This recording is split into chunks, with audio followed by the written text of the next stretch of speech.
Good morning, everybody. That was a very pleasant response. Thank you for that. Usually no one says anything. That means probably you've had your coffee. Thank the Lord for that. Also, my name is Josh, by the way, if you don't know me. My name is Josh. And I've been living here in St. Louis for less than a year, and so I want to know, is it normal to go from like high of 85 to high of 48? So yeah, so it's normal just to skip all the 70s, all the 60s, all the 50s, and we're just going to go right there. Okay. It'll come back. Whoa, this has really opened up. I've touched a nerve here. There's a nerve. All right. Well, good morning. Good to see you guys. It's like your kids. People told me when I had kids, they're like, you know what? No matter where it is, they're going to change. So if it's horrible right now, good. It's going to change. But if it's great right now, it's going to change. So I guess that's how the weather is here. But enough about the weather. We don't need to get too deeply into that. We're here because we're a church, because we are the people of God. We're here to worship Him, to hear from Him what He has to say to us. And we do that both in song and in hearing from His Word. And we've been studying in the book of Romans now for quite a while. So if you have a Bible, go ahead and turn to Romans chapter 6. We've made it out of chapter 5 and into chapter 6 this week. So go ahead and turn there. And also, as I usually do, I have you go to two places now. This might be a surprise if you're used to what I do. I'm not going to take you to the Gospels. We're going to go to the book of Numbers. Now, if you're not familiar with the book of Numbers, if you go to just go left all the way to the end, and you'll be at Genesis. Then there's Exodus is the second one, then Leviticus, and then Numbers is the fourth one from the left. Numbers chapter 11.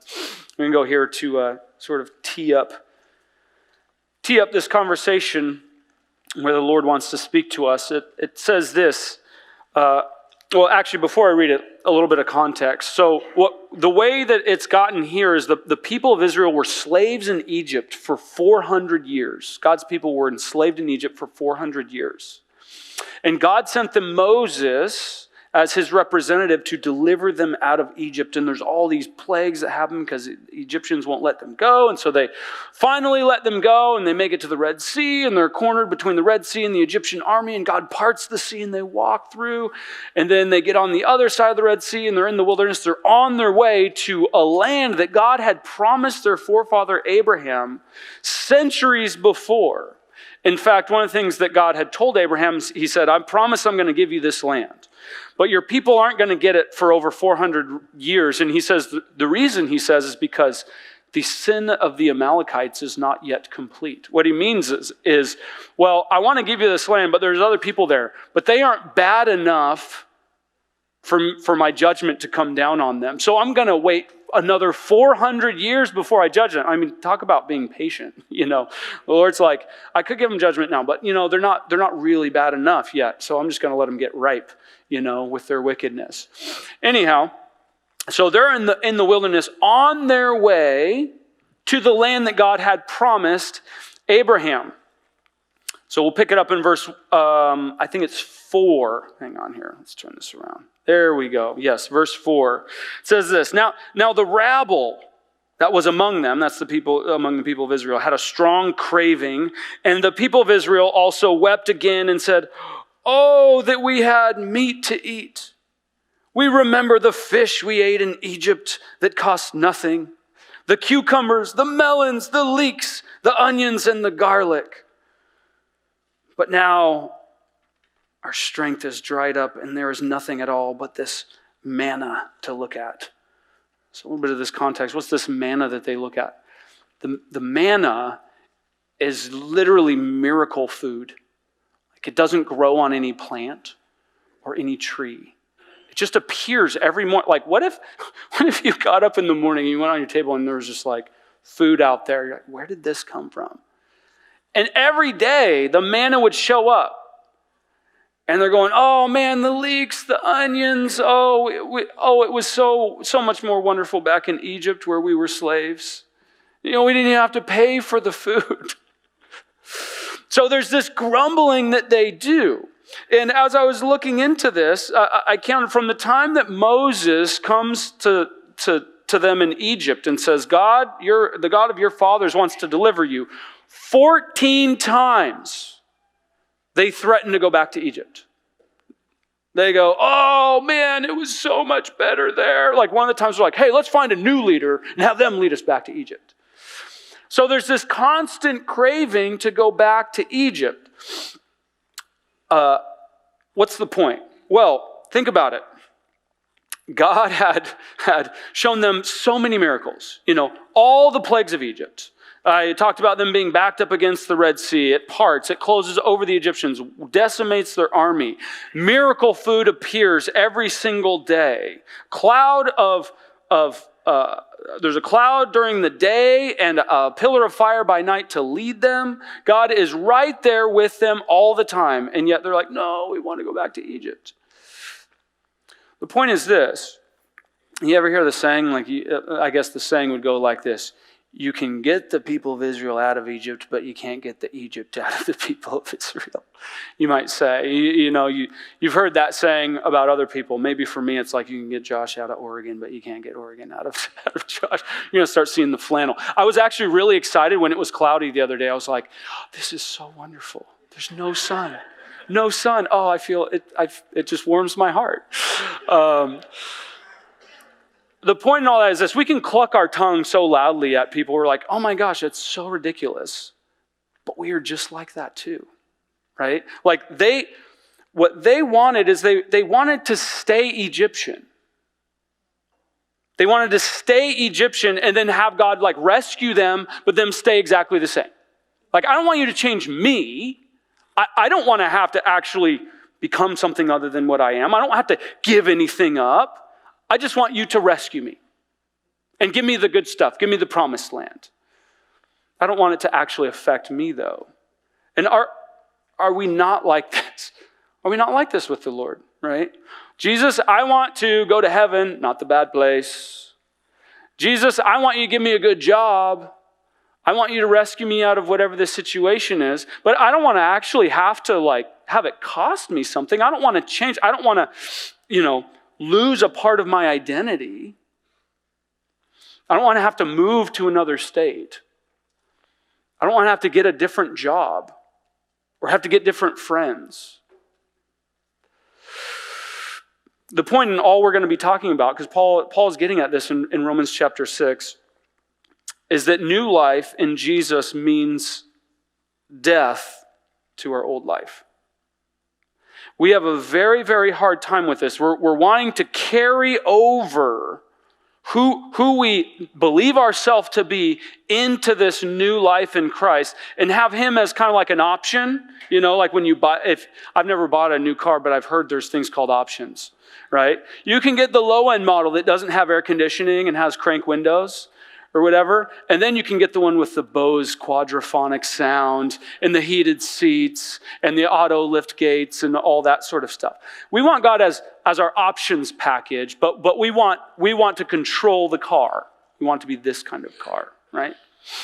So I'm going to read the text. So flip over to Romans chapter 6. I'm going to read the text. We'll pray, and then we'll get into Paul. We'll move from the people of Israel up into the time of Paul. He says this in chapter 6, verse 1. He says, what shall we say then? Are we to continue in sin that grace may abound? By no means.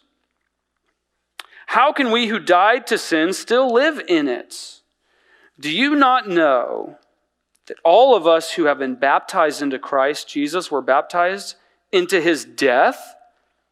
We were buried, therefore, with him by baptism into death, in order that just as Christ was raised from the dead by the glory of the Father, we too might walk in newness of life. This is the word of the Lord for this morning. Let's pray. Jesus, help us to give thanks. Help us to give thanks to you always and in every circumstance as you have instructed us to do. Help us to give thanks when things are hard and our life is challenging, because that is the death of our old self, of our old life, and that is the birth of the new life in you. Help us to give thanks and to rejoice that you have set us free, and not to take that freedom as our entitlement and pine after something we think is actually better.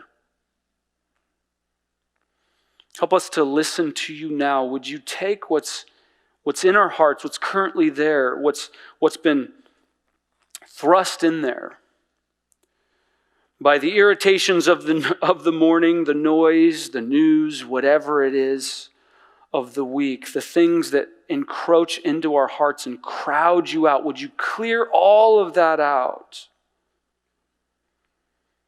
so that we can hear from you, so that you can fill us with who you are and transform us into a new kind of being? Would you do this for us, Jesus, in your name?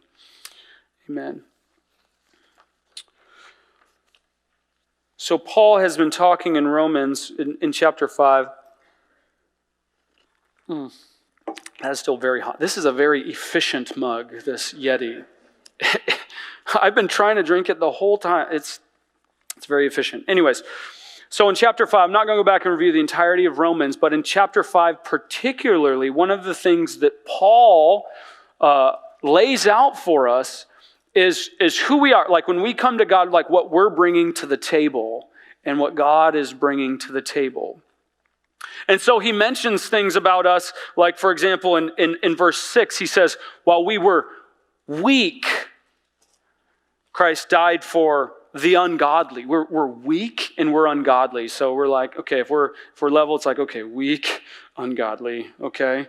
Then he goes on in verse 8, he says, while we were still sinners, Christ died for us. Okay, like now we're sinners, like that's taking us down another level. And then verse 10, he says, for if while we were enemies, God reconciled us to him, how much more will we be saved through his life? So when he's describing us, he's kind of like lowering the bar more and more. And then as he describes who the Lord is in verse 10, I had just said it there. For if while we were enemies, we were reconciled to God by the death of his son, much more, now that we are reconciled, shall we be saved by his life. Jeff had talked about this for the last couple of weeks. He used this term, much moreness. So what we bring is like debt or deficit. And what God brings is so much more that it not only like balances the sheet, but puts us way above in the positive. You don't believe me? Well, let's just keep going. Like, here we go. Verse 15. Here's what Paul says. He says, but the free gift is not like the trespass, for if many died through one man's trespass, much more have the grace of God and the free gift by the grace of the one man, Jesus Christ, abounded for many. Again in verse 17, if because of one man's trespass, that's Adam's trespass, death reigned through that one man, much more will those who receive the abundance of grace and the free gift of righteousness reign through that one man, Jesus Christ. So you get the point. Like we bring it down, God brings it up, not just to level, but beyond that, right? So much so that Paul actually says in verse 20, he says, now the law came in to increase the trespass, but where sin increased, grace abounded all the more. Right? So no matter how far down, how many rungs down you are, there will be more grace to go down and carry you back up into the positive, right? So this idea that no matter how far down a person is, God's grace will still reach them and pull them up into abundance creates a sort of tension. When we can have two responses to this. One, so the two responses, I'll just say before I get into them. Remember a long time ago we talked about the person who is more licentious or libertine? It's somebody who's like, I want to live on the edge. How close can I get? How close can I get to the rule, to breaking a rule, you know? And then there's the legalistic person who's like so nervous, like how many things can we put in front of the rule so no one gets anywhere close to actually crossing over it, okay? So those are the two primary responses, the sort of licentious and the legalist. And it's the licentious person or the libertine who, verse 1 of chapter 6, what shall we say then? Are we to continue in sin so that grace may abound? That's what they're thinking. If God has done it all, if he's given abundantly, then why not just live in freedom and do as we please? I mean, if I go further down, then God will be glorified even more because of how far he went to save me, right? So in their world, in the Roman world, this would be like that Romans chapter 1 stuff. Oh, we're going to go get into sensuality, sex, drugs, rock and roll, all that sort of stuff. But it doesn't just have to be that. For example, in our culture, this idea has run amok. For example, there's a guy, this is a German poet, you probably never heard of him, Heinrich Heine. He said this, God will forgive me. That's his job. Or, I don't know if you might be familiar with W.H. Auden. Anybody like poetry? I guess I'm the only one who likes poetry around here. Karen, where are you? Surely you know who W.H. Auden is. He wrote a story called For the Time Being, and in that he has a character who says this, I like committing crimes. God likes forgiving them. Really, the world is admirably arranged. Now, for some of you, just hearing that, you might have thrown up in your mouth a little bit. Right? You're like, that is not okay. So maybe this is the other side, the other response, which is grace can't actually be that free, can it? Can it be that free? There's got to be strings attached somehow. Because if God has done it all, if there's nothing more I have to do to please God or to get into God's favor, then what's going to restrain evil in the world? What's going to keep people from just going back and doing whatever they were doing before and pleasing their own appetites? What's going to do that? And so you might, if someone were to say to you, yeah, why this? You might start defending God. How dare you? How dare you even think that after everything that God has done for you? Or you might say, look, God will not let you abuse him. You better watch out. You better watch out. He's going to come and get you. Or you might get a little more tactful and say something like, oh, but you'll hurt a lot of people. People get hurt when you sin. Appeal to sort of the consequences of sin. Or you might appeal in some sense to the pride and be like, look, listen, you're not like those bad people. You're good. You're a good person. You don't do that. Sort of appeal to their pride hey, socialists and Marxists do that, or capitalists do that, or whatever. These are the kinds of responses that we might have to somebody who's yeah, hey, you know what? Can't I just go do what I want because God's going to forgive me anyway? It's interesting what Paul does here. We're going to get into it in just a minute, but what Paul does not do is he doesn't give in to the libertine person. He doesn't say, yeah, it's true, grace is free, so now go do what you want.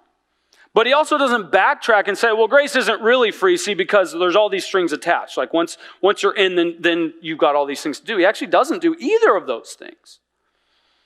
And the reason why is because he believes the gospel.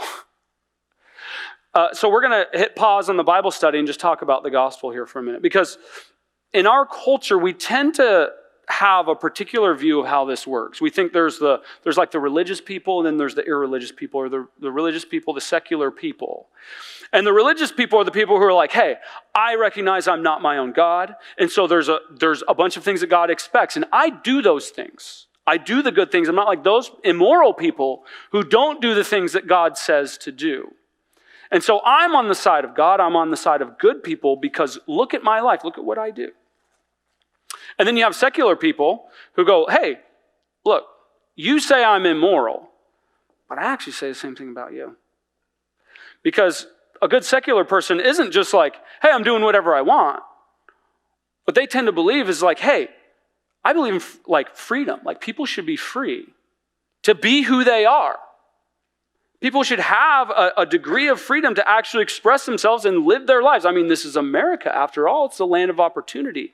So actually, the good people are those who try and maximize that opportunity and maximize that freedom for other people and don't oppress them with these antiquated rules and laws, but actually let people be free. So do you notice that both of these actually are essentially the same worldview, but different parts put in there?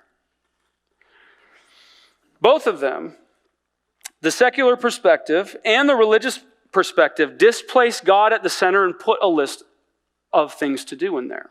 There's actually what's foregrounded the whole thing is the moral attitude. So for the secular person, it's, hey, I don't trample on people's rights. I don't oppress other people. I actually lift up the people who are oppressed, and I try to maximize freedom. And that's what makes me a good person. When I do these things, that makes me a good person. And because you don't do those things, you're not a good person. And for the religious person, you foreground the moral rules again. Instead of God himself, it's the rules. And I do these things that are written in the Bible, and in my tribe, all of our people, we do those things too. So we are the good people, and you are the immoral ones. Is this making sense to you guys? Okay, so they're virtually the same in foregrounding sort of rules and behavior, what we have to do. Here's how they're also the same. They're also the same in actually centralizing the individual. It's all about me and what I do. If I have to do in order to be good, if I have to do X, Y, Z in order to be good, then really it's all about me and my ability to do that. And so either people are getting in the way and keeping me from being able to keep these rules, or they're able to support and help me to do that, right? And whether that's like, keeping, limiting oppression and maximizing freedom, or following God's rules. Either way, the self is at the center, because when we are able to open up freedom for everybody, then there will be an era of prosperity and everyone will be at peace and it will be wonderful. It will be just this wonderful utopia. Or we might think the same thing, like if everybody on this planet were just a Christian and followed all the rules, then we would have this wonderful utopia. As though there isn't sin to go around in the church already among us believers. Right? So God actually gets displaced by the self and the rules in both of these systems. Here's another way in which they're actually similar. By the way, everything I'm saying, just so you don't think that I'm smart, I'm sure I got this from Tim Keller. I couldn't tell you where, but it's sometimes you listen to somebody or read somebody enough where you're like, I don't know where I am, and they like I don't know where. So don't give me credit or think I'm smart. I'm just ripping this off from him somewhere. Both of these are also motivated by two things: fear and pride. So for the secular person, you are terrified of being on the wrong side of history, of not being modern, enlightened, or keeping up with the modern, enlightened values of the culture that we live in. Or you do keep up with all those things. You watch the news, you care, you choose the right side in the Palestinian-Israeli controversy, all that sort of stuff. Like, you are on the right side of history, and those people aren't. You're living in the backwater. You're living in the dark ages. So it's fear or pride that is motivating. And the same for the religious person. You're deathly afraid that either you'll go to hell or God will get you, or your life won't be prosperous, or you'll be sad or hurt, or somebody you love will be if you don't follow the rules. So I better keep doing this. Otherwise something bad's going to happen to me. That's fear. Or the reason why I got all the things that I have, why my life is prospering, is because I keep the rules. God is actually rewarding me. So there's a certain degree of pride that comes with being that good person. So both of them are motivated by fear and pride. Now the gospel is not like these. Getting to the good news now. Both of these systems are attempts to control reality. It's an attempt to control your life, your destiny, your happiness, and what's going to happen to you. You just have different systems. It's either the modern, more enlightened, progressive one, or it's the biblical one, or whatever. And those are how you're actually going to achieve your own happiness and success in life. And they're both wrong. They're both lost. They're both lost. So according to the gospel, what's foregrounded is not rules, but this relationship, this identity. It's actually not I do this, therefore I am a good person, or therefore I'm right with God. It's I am a child of God. Therefore, I do the things that a child of God does. Right? So what's foregrounded is identity, not what you do, but who you are. And actually, even though that is foreground, that's not what's in the center. God is the one who's in the center. Because it's really not about me and even who I am. It's about God and who He is and what He's done. And what He has done is He has actually come in and done everything to be able to declare over you, to make you righteous, to give you that identity as His child and give you the ability to walk and do what His children do. So where I fit in the picture is I'm a sinner. I don't deserve any of that. I sin when I do good and I sin when I do bad. That's what I'm actually bringing to the table. So I can never be at the center. I'm always on the periphery. God is the one who's at the center. It's all about Him. And my connection to Him is not the result of what I'm doing, but the result of what He has done. And so my wagon is hitched to that train.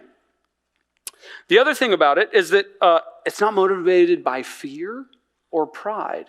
How can you have pride when you're like, I am the sinner. Even the good things I do keep me from God. There's no place for pride.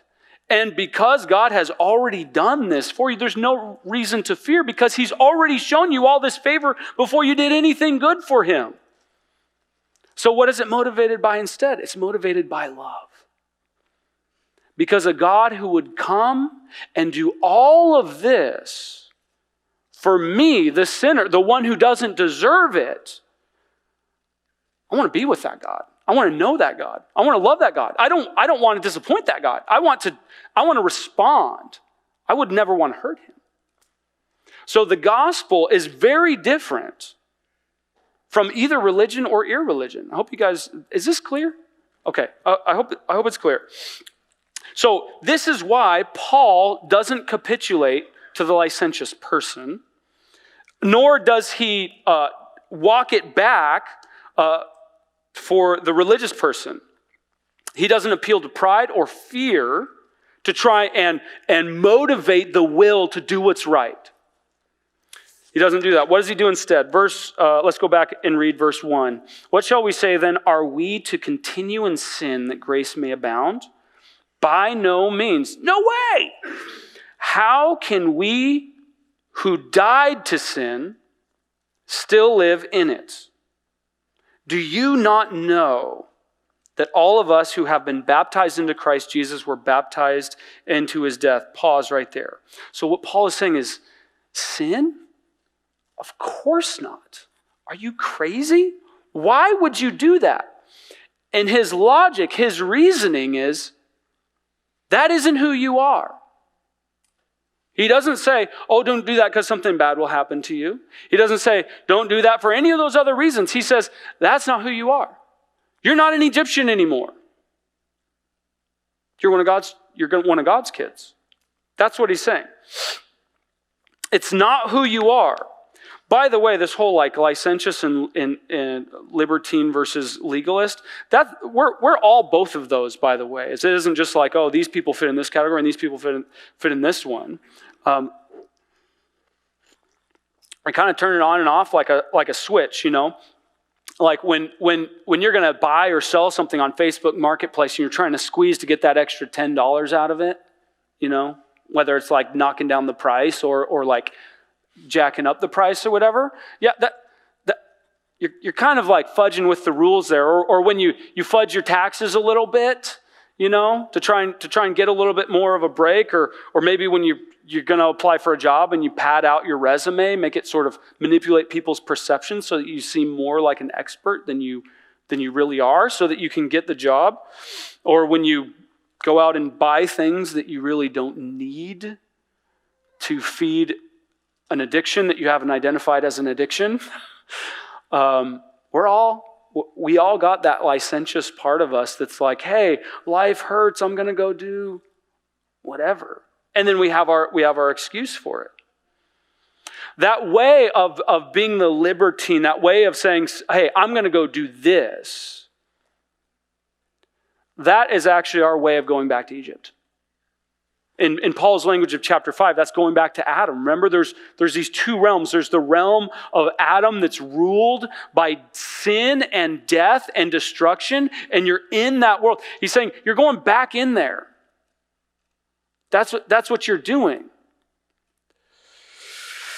You don't know who you are because you don't. Remember the first sermon that we had on Romans. You don't know who you are because you don't know whose you are.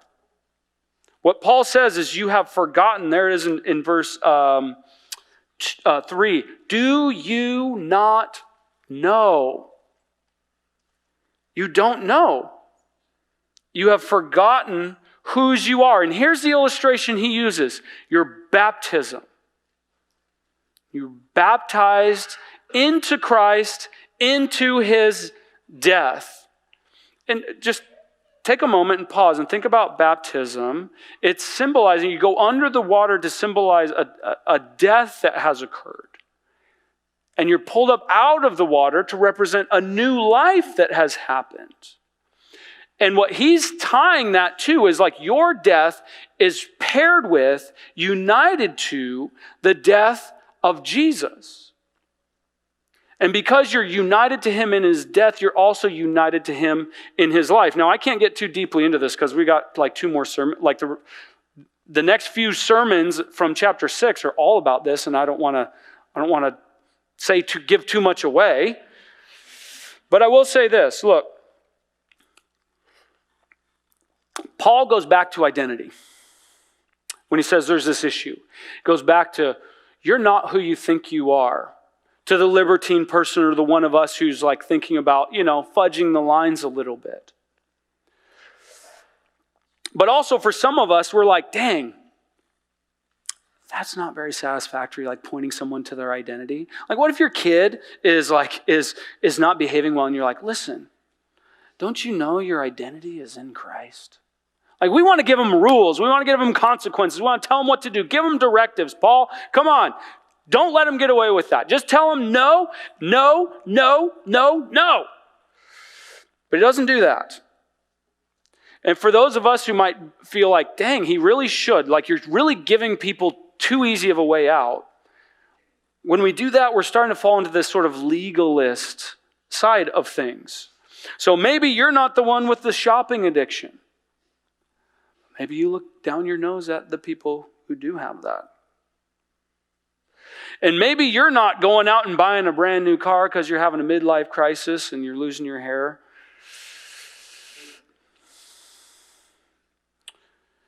Maybe you're not doing that, but maybe you're seeing somebody else who is and you're like, it just makes you feel very superior.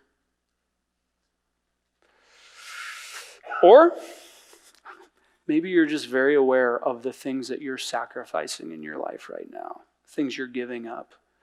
Maybe you think about what your life could be like if you were not doing X, Y, and Z, giving up these sorts of things.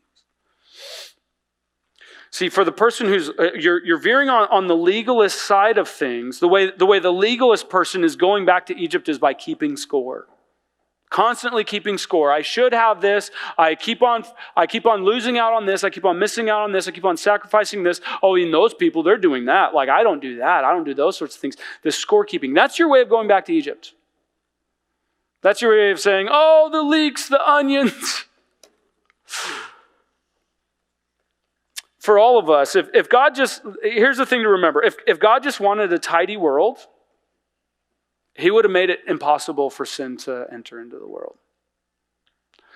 So what that should tell you is that people keeping rules, people's behaviors being correct, may not be as high of a priority for God as it is for you.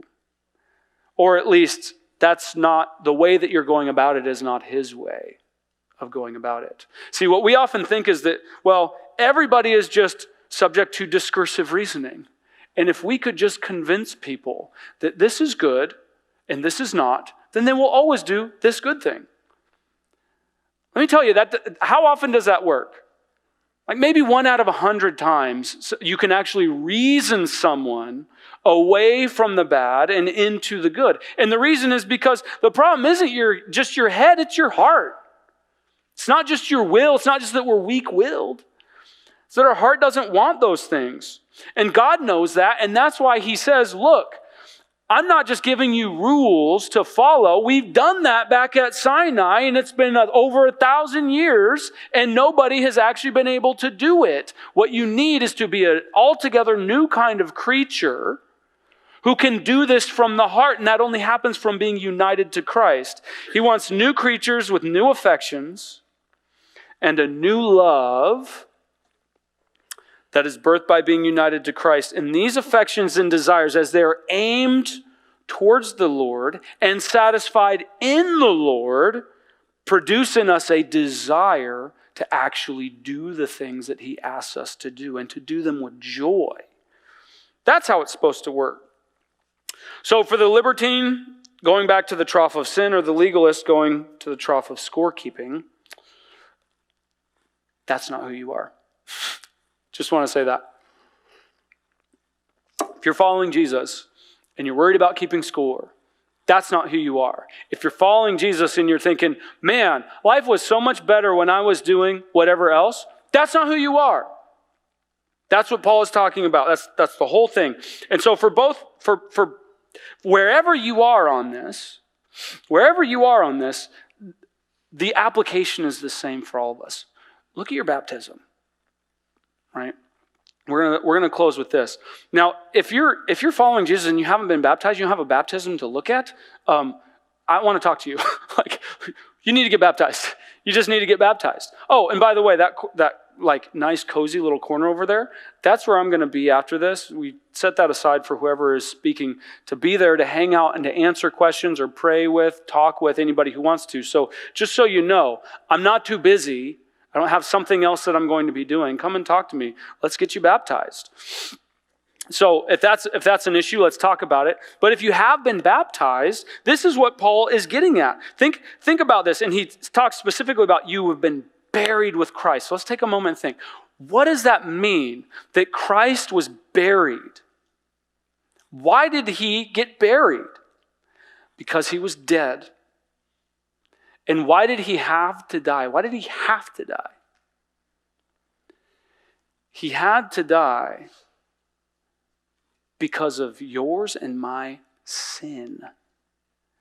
Because you and I have sin so in us, it's like a cancer that if you were to cut it all out, you would cut all of us out and there would be nothing left. And so he says, I'm going to give you all my organs. Because God says, I don't want to live forever in separation from you, but I am too good to just wink at sin. I have to take care of it. I have to judge it. And so the freight train of my judgment, instead of it running over you, I'm going to step in the way and I'm going to take that so that you can live free. He had to die because of our sin, because of my sin. Why would I go back to that when that's the very thing that put him on the cross? That's the very thing that put him in the ground. Why would you go back to that? Does that make sense? This is why we think about our baptism. Why else? Why else? Why did Jesus not have to die? Why did he choose to die? He chose to die. He did that because he said, I love you. He could have been perfectly a good and just God to not do any of this and say, you guys all go to hell, you deserve it. Could have been perfectly good and just. But justice for God is always paired with mercy and forgiveness and love. So God's love goes out to us. That's why he did. When you think about baptism, why was he buried? Because he said, I don't want to continue my existence as God forever without you. I want you with me. So I'm going to make a way at great cost to myself. That's what I'm going to do for you. So my friends, remember your baptism. Know that you have been buried with Christ and brought to new life in him. This new life in Jesus is a break from the old one. New life in Jesus means death to our old self. Why would we want to go back to that? And if you're here and you're like, I don't know any of this. This is all brand new to me. I don't know about any of this. I'm just going to talk to you for a minute. You probably know that there's evil in the world, that there's sin in the world. You're probably aware of that. You may also be aware that there's something inside of you that participates in that. There's something inside of you that actually births sin, evil, corruption, twistedness into the world. What are you doing about that? What are you doing about the guilt that you feel over that? Do you know that God has done something about that? And that what is being offered to you is abundant forgiveness, pardon, new life. That is being offered to you. So if that's you, I would ask you again, that's what that corner's for. Come and talk to me. I would love to talk with you more about this, to pray with you about moving forward.